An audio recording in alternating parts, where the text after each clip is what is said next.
राम राम जी, कैसे आप लोग अच्छे ही होंगे। और दो वीडियो में अपनी स्विच की बाइक दिखाई दी थी, उसके बाद नहीं दिखाई दी। थोड़ी बाइक के अंदर प्रॉब्लम थी। अभी चैन स्प्रॉकेट की प्रॉब्लम थी थोड़ी इंजन में। अगला मटका टूट गया था इसका और थोड़ी पिकअप नहीं दे रही थी। तो आज मिस्त्री के पास जाएंगे, आज अपनी बाइक सही कराएंगे और उसके बाद दिखाएंगे लास्ट में क्या होता है।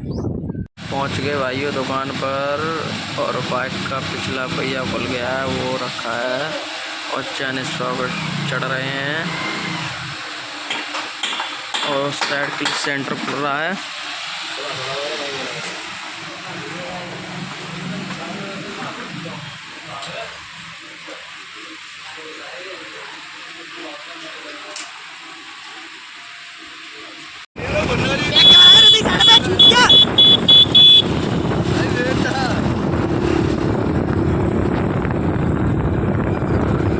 चल के बैठ से सही बर्बाद होगा।